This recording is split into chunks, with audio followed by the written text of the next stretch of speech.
Salut tout le monde, j'espère que vous allez bien. Alors, aujourd'hui, ça va être les vérifications intérieures pour la Ford Focus.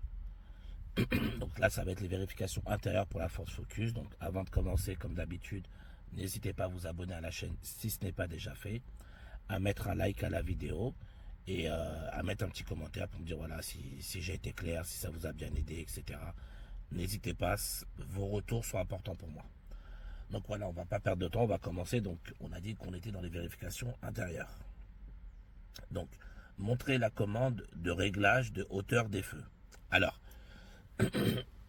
moi sur ma voiture, les feux se règlent automatiquement.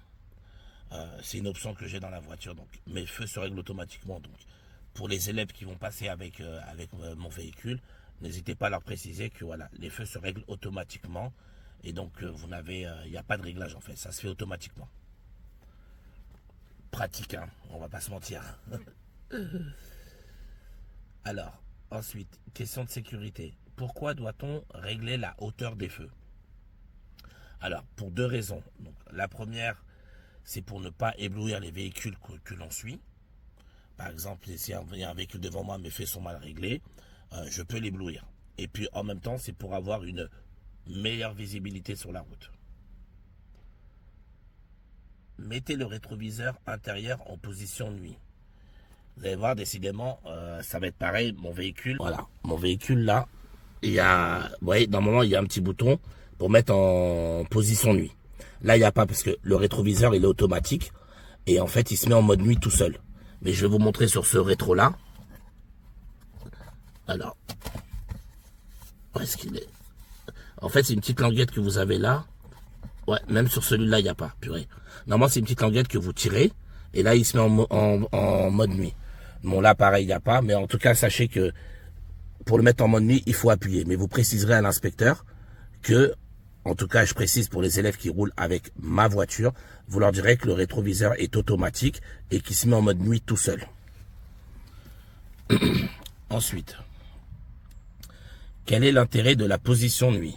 Donc, quel est l'intérêt de la position nuit? Donc, l'intérêt, c'est d'éviter de se faire éblouir par les véhicules derrière nous qui sont en feu de route. Donc, si par exemple, vous avez un véhicule derrière vous, il roule en feu de route, vous activez le mode nuit. Donc, soit vous le faites manuellement ou bien il se fait automatiquement, comme c'est le cas dans ma voiture. Et là, vous ne serez plus ébloui. Faites fonctionner les essuie-glaces avant du véhicule. Alors là, c'est là. Voilà, donc d'abord, vous devez mettre le contact qu'on puisse voir l'écran. On appuie juste une fois. Voilà. Donc, il y a 3 niveaux. Vous montez niveau 1. Voilà. Là, j'étais au niveau 2, pardon. Voilà, donc niveau 1. Voilà, il va se mettre toutes les 30-40 secondes. Niveau 2. Et niveau 3 pour les fortes pluies. Donc, vous avez 3 niveaux. Il faut monter. Voilà, hop, niveau 1, niveau 2, niveau 3. Ensuite, voilà, donc sur la position la plus rapide, donc voilà, c'est niveau 3. D'accord, donc il faudra monter complètement en haut pour activer la vitesse la plus rapide. Comment détecter leur usure en circulation? Alors c'est très simple. Pour détecter leur usure en circulation, vous dites que quand les essuie-glaces vont être activés et quand ils vont passer sur le pare-brise, ils vont laisser des traces d'eau. Et le fait que ça laisse des traces d'eau, ça veut dire que les balais d'essuie-glace sont défectueux et que donc il faudra les changer. Donc voilà, tout simplement, c'est quand ça laisse des traces d'eau quand ça passe. Vérifiez la présence du gilet haute visibilité. Donc là, moi, dans ma voiture, il est dans la boîte à gants. Non, pardon, je vous dis n'importe quoi. Il est là, sur le côté. C'est voilà, c'est celui qui est orange là. Il est là, le gilet haute visibilité, sur le côté.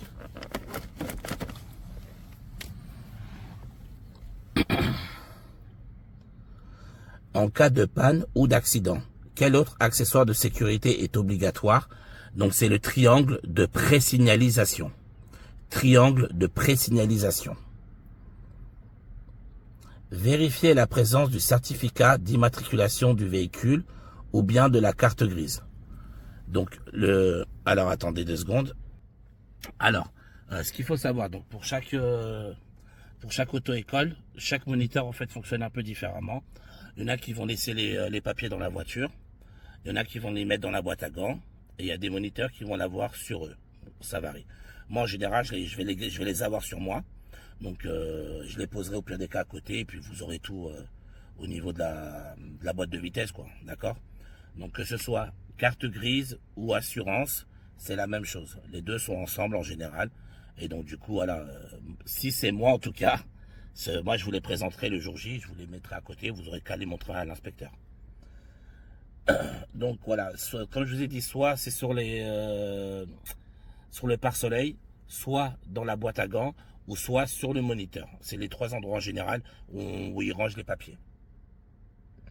Quels sont les deux autres documents obligatoires à présenter en cas de contrôle par les forces de l'ordre?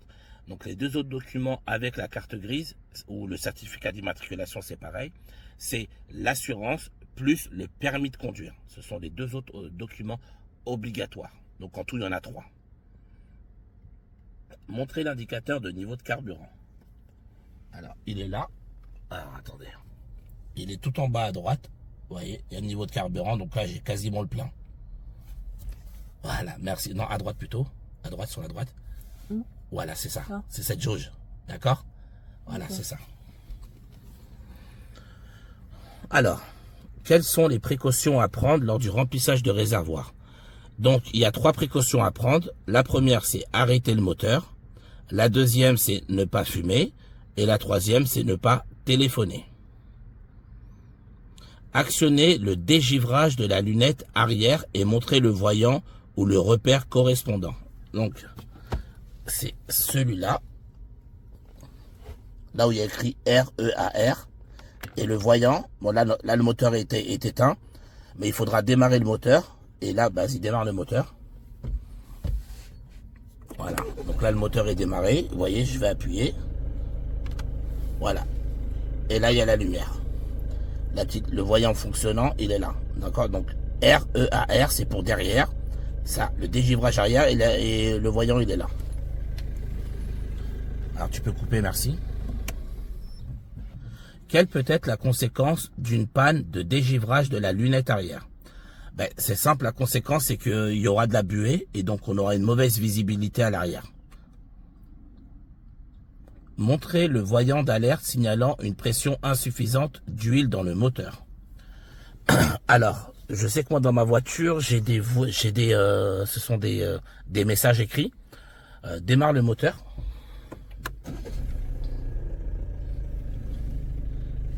Ouais, c'est ce que je disais. Il n'y a pas le voyant qui s'allume. Donc, pour le voyant de l'huile moteur, ma voiture, vous direz à l'inspecteur, c'est simple. En fait, la voiture, elle affiche un message. Elle l'écrit directement sur le tableau de bord.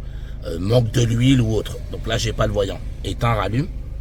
On va juste pour être sûr.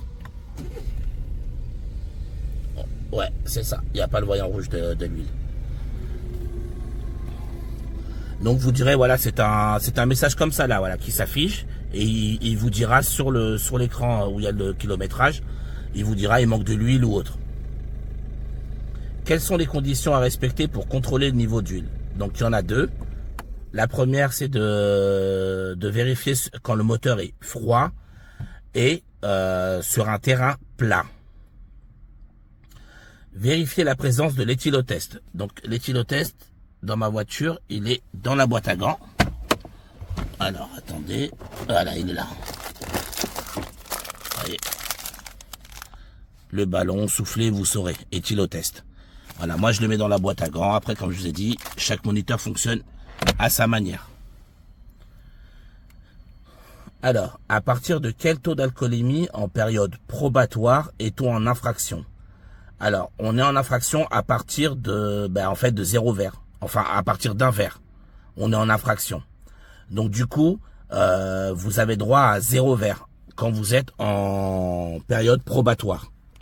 Donc, tant que vous avez le A, vous avez le droit à 0 verre d'alcool.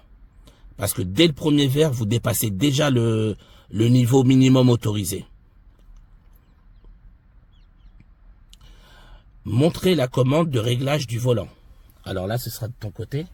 Voilà, il faudra que tu leur montres parce que de mon côté, j'arriverai pas. Regarde si tu arrives. Excellent. Voilà, là on montrait juste par le côté. Voilà, c'est cette commande-là. Super. Et après, vous relevez pour valider. Excellent. Merci beaucoup. Alors, pourquoi est-il important de bien régler son volant? Citez 2 exemples. Donc, je vais vous en donner 4, mais il faut en citer 2. Alors, le premier, c'est le confort de conduite. Le deuxième, c'est l'accessibilité aux commandes. Le troisième, c'est la visibilité du tableau de bord. Et le quatrième, c'est l'efficacité des airbags. Positionnez la commande pour régler, pour diriger l'air vers le pare-brise. Alors, en fait, tout simplement, moi, dans ma voiture, voilà, ce sera ce voyant-là. Vous appuyez tout simplement, pareil. Là, le moteur, il est éteint. Voilà, là, je vais appuyer dessus. Voilà, vous voyez. Voilà. Il faut appuyer dessus. Donc, c'est ce voyant-là. C'est bon. Tu peux éteindre. Très bien. Donc, je recommence. Donc, pourquoi est-il important de bien régler son volant? De citer 2 exemples. Donc, le confort de conduite, l'accessibilité aux commandes, la visibilité du tableau de bord et l'efficacité des airbags. Positionnez la commande pour diriger l'air vers le pare-brise. Donc, je vous l'ai montré. Citez 2 éléments complémentaires permettant un désembuyage efficace. Donc, les 2 éléments complémentaires, c'est la commande de vitesse de ventilation. Donc, pour savoir voilà, à combien, enfin la vitesse que vous mettez, quoi, en fait. Et le deuxième, alors attendez. Voilà, le deuxième point, c'est la commande d'air chaud. Et pour finir, la climatisation. Donc, la vitesse. Alors, attendez. Voilà. La vitesse, elle est réglée par ça. Moins, plus, pour la vitesse de ventilation. Pour l'air chaud, le froid, le bleu ou le rouge. Donc, vous tournez soit à gauche pour le bleu, pour descendre, ou soit à droite pour aller vers le rouge, pour augmenter.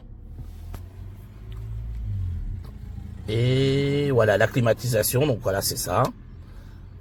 Montrez le voyant d'alerte signalant un défaut de batterie.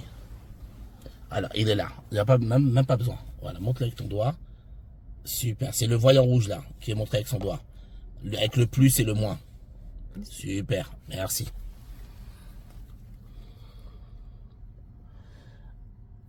Alors, qu'est-ce qui peut provoquer la décharge de la batterie moteur éteint? Donc, ce qui peut provoquer la décharge de la batterie, c'est les feux ou les accessoires électriques qui sont en fonctionnement. De quelle couleur est le voyant qui indique une défaillance du système de freinage? Il est de couleur rouge. Quel est le risque de circuler avec un frein de parking mal desserré? Le risque, c'est une dégradation du système de freinage. Montrez le voyant d'alerte signalant une température trop élevée du liquide de refroidissement. Pareil, je crois que dans ma voiture, il n'y a pas... Vas-y, éteins, rallume. Voilà, éteins. Ouais, il n'y a pas dans ma voiture. Pareil, ce sera un voyant. En fait, c'est pas qu'il n'y a pas, mais ce sera un message qui vous dira température trop élevée, etc. Voilà, stopper le moteur ou autre. Alors, quelle est la conséquence d'une température trop élevée du liquide de refroidissement? La conséquence, c'est une surchauffe ou une casse du moteur. Montrez le voyant signalant la mauvaise fermeture d'une portière. Ouais, voilà. Donc là, voilà. Vous voyez? Alors, attendez. Appuie sur OK. Ah ben voilà, il n'y a pas besoin. Vous voyez, c'est un message comme ça. Alors, appuie une fois sur OK, s'il te plaît, sur le volant. Non, sur le volant. Il y a un bouton OK, ouais. Voilà, vous voyez? C'est des messages comme ça qui s'affichent. Là, il y a écrit porte conducteur ouverte, directement. Et puis, on a le voyant aussi rouge à droite. Montre-le avec ton doigt. Alors, rouvre ta portière. Voilà. Montre le voyant avec ton doigt et le voyant de... Non, non, le voyant de la voiture, avec les portières. Ici? Non, à droite. À droite de l'écran. Oui, là. Voilà, ici. D'accord? Vous avez et le message plus le voyant. Quelle précaution dois-je prendre pour que les enfants installés à l'arrière ne puissent pas ouvrir leur portière? Il faut actionner la sécurité enfant sur les portières, sur les deux portières arrière. Et non, alors, montre-leur juste là où il y a la petite lumière orange. Voilà, c'est ce bouton-là. Essaie de te rapprocher. Oui. Voilà. Donc ça, c'est pour des... ça, c'est la sécurité enfant à l'arrière. Donc moi, dans ma voiture, c'est électrique. Et en plus de ça, ça les empêche et d'ouvrir la portière et d'ouvrir les fenêtres. Ça fait les deux en même temps. Voilà, donc dans ma voiture, c'est ce bouton-là.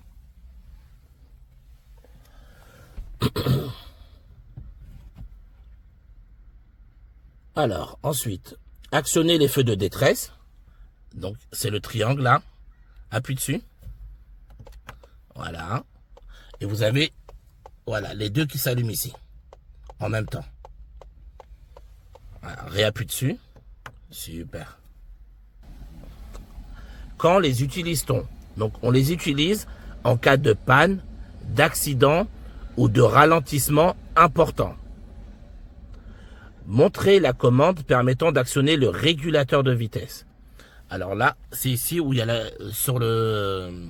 Ah, on va y arriver. Sur les boutons, tout en haut à gauche, il y a une petite voiture là.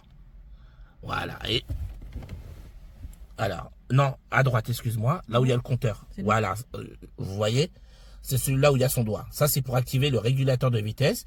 Et si tu descends, enlève ton doigt, juste en dessous, vous voyez, il y a écrit LIM, c'est pour le limiteur de vitesse. Sans actionner la commande du régulateur, comment le désactiver rapidement? Alors, vous avez deux solutions, soit en appuyant sur la pédale de frein, ou bien sur la pédale d'embrayage. L'une ou l'autre désactive le régulateur de vitesse. Sans l'actionner, montrez la commande de l'avertisseur sonore. Donc du klaxon, il est là. Vous voyez, on a les deux dessins là. Voilà. Dans quel cas peut-on utiliser l'avertisseur sonore en agglomération? Tout simplement en cas de danger immédiat. Montrez la commande permettant de désactiver l'airbag du passager avant. Alors là, il faut que je refasse la manip de tout à l'heure. Donc dans ma voiture, alors, oups là, zut. Voilà, donc, vous devez, alors là, c'est un peu compliqué la manipulation, je vais vous la faire. En même temps, je filme, ouais, merci beaucoup.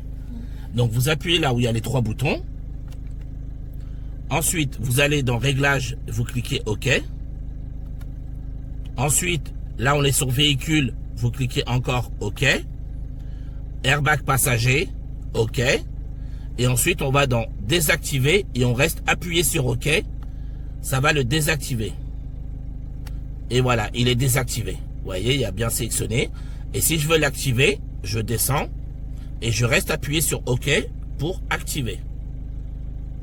Et voilà, là je l'ai activé. Alors attendez, non, attendez, est-ce que je l'ai bien fait?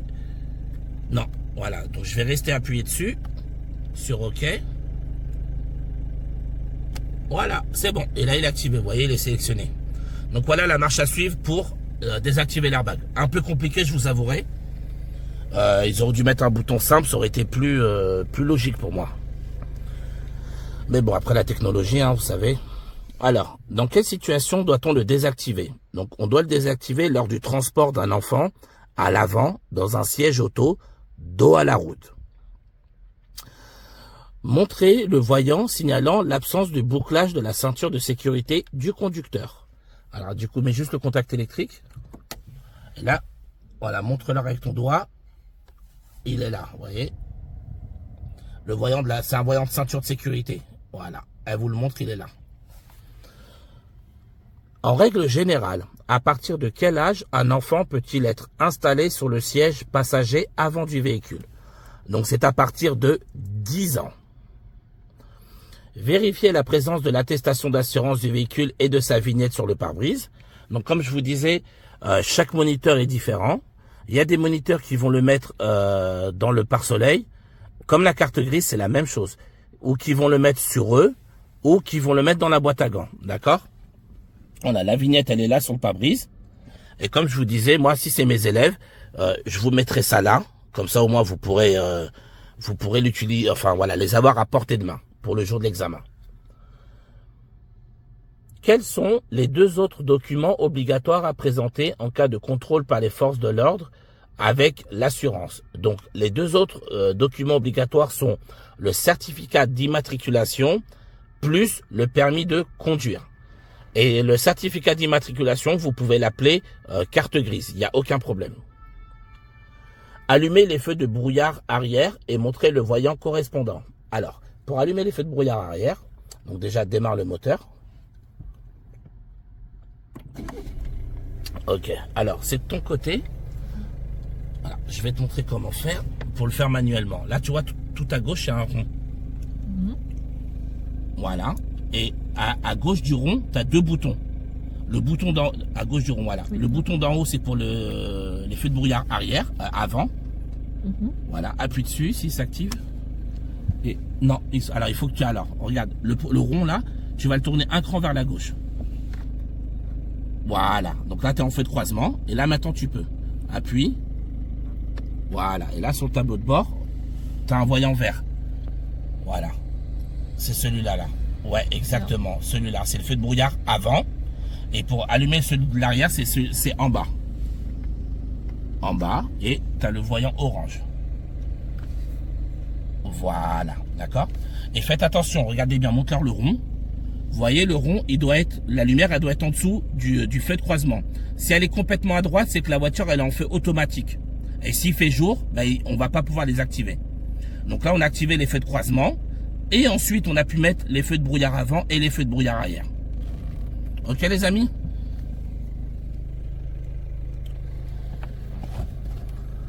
Alors, donc on a dit feu de brouillard arrière, donc il est orange.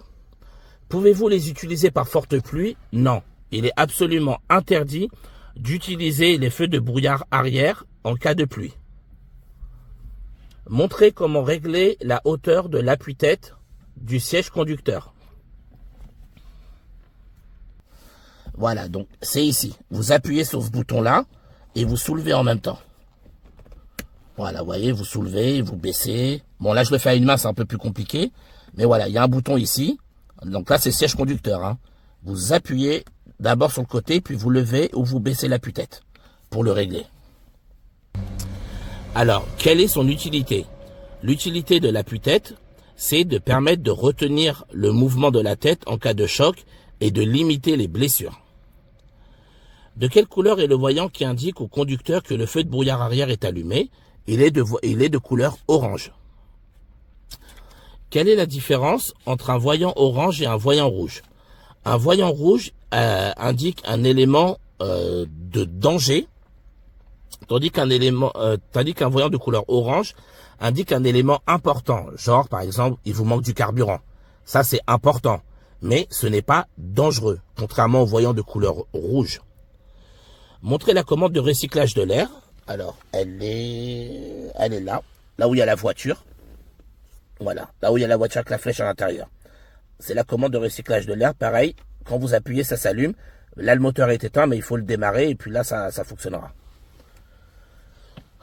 Alors, quel peut être le risque de maintenir le recyclage de l'air de manière prolongée? Le risque, c'est d'avoir une mauvaise visibilité par l'apparition de buée sur les vitres. Allumez les feux de route et montrez le voyant correspondant. Alors là, il va falloir que tu démarres. Donc là, voilà, là, comme d'habitude, là, vous voyez. Alors là, il faut que tu ailles sur le même truc que tout à l'heure, là, c'est pour les feux. Là, on est sur le mode automatique. Donc, elle va se mettre d'abord en mode feu de croisement. Donc, tu tournes une fois vers la gauche. Et ensuite, pour activer les feux de route, c'est avec la commande des clignotants. Soit tu la pousses vers toi, ou soit tu la pousses vers l'avant. Je ne sais plus exactement. Et il y a un voyant bleu qui s'allume, vous voyez? Alors, essaie de pousser peut-être vers l'avant. Voilà, vous voyez? Le voyant de couleur bleue, c'est le voyant des feux de route. Voilà. Très bien. Ensuite, quel est le risque de maintenir les feux de route lors d'un croisement avec d'autres usagers? Le risque, c'est un risque d'éblouir les autres véhicules qui arrivent. Vérifiez la présence du constat amiable dans le véhicule. Alors, le constat amiable, il est dans la boîte à gants. Voilà.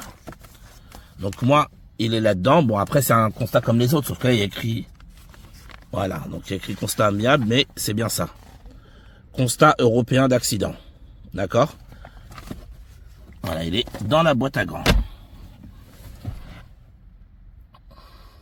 En cas d'accident, dans quel délai doit-il être transmis à l'assureur? On a un délai de 5 jours. De quelle couleur est le voyant qui indique une défaillance du système de freinage? Il est de couleur rouge. Quel est le risque de circuler avec un frein de parking mal desserré? Le risque, c'est une dégradation du système de freinage. On l'a déjà fait tout à l'heure, cette question. Vous allez voir qu'au fur et à mesure, il y a des questions qui vont se répéter. Donc, je vais les sauter. Il y en a pas mal qui se répètent.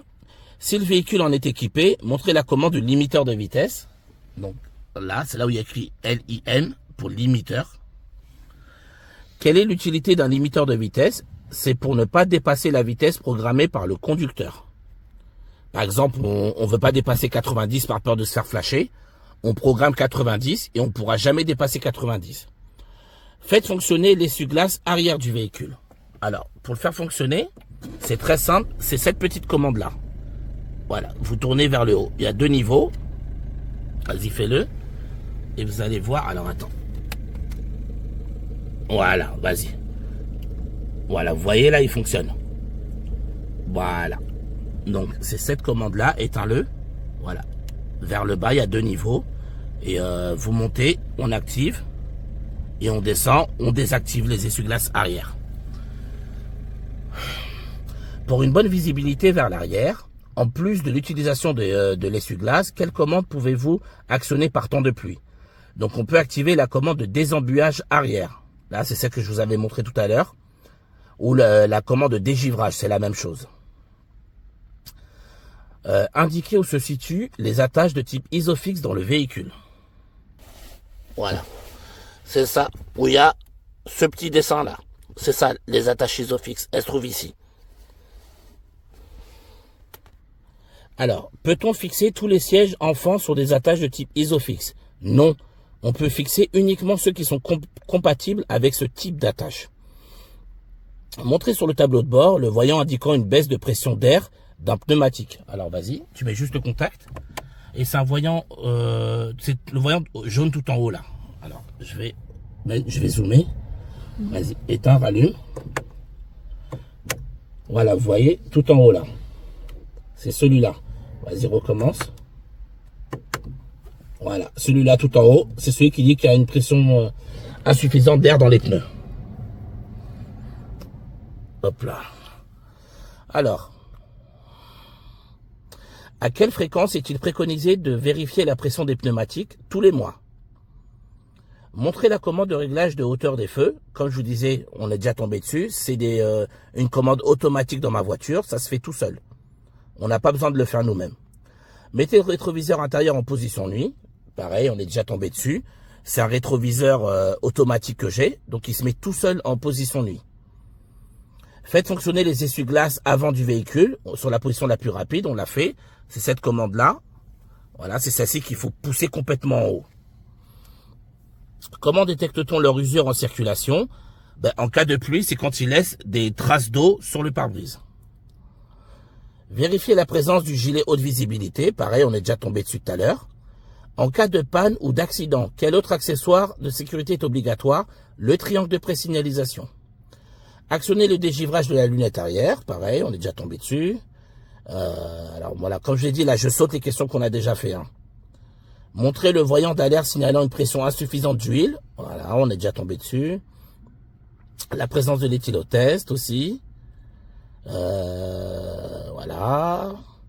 Positionnez la commande pour diriger l'air vers le pare-brise. Aussi pareil. De quelle couleur est le voyant qui indique une défaillance du système de freinage? C'est rouge. Quel est le risque? Ouais, bon, ça, on est tombé dessus. Voilà, température du liquide de refroidissement, ok. Bon, voilà, on a quasiment fini. Actionner les feux de détresse, ça a été fait. Montrer la commande permettant de désactiver l'airbag passager avant, on l'a fait. Montrer le voyant signalant l'absence de bouclage de la ceinture de sécurité, oui, c'est fait. Allumer les feux de brouillard arrière, c'est fait. La commande de recyclage de l'air, c'est fait. Les feux de route, c'est fait. Essuie-glace arrière du véhicule, c'est fait. Montrer le voyant indiquant. Eh ben voilà. Voilà les amis, c'est terminé. Donc je vous ai fait toutes les vérifications intérieures du véhicule. Donc voilà, moi je vous dis bon courage pour votre permis. Hein, je compte sur vous. Pensez à bien réviser les questions. Et puis je vous dis à bientôt.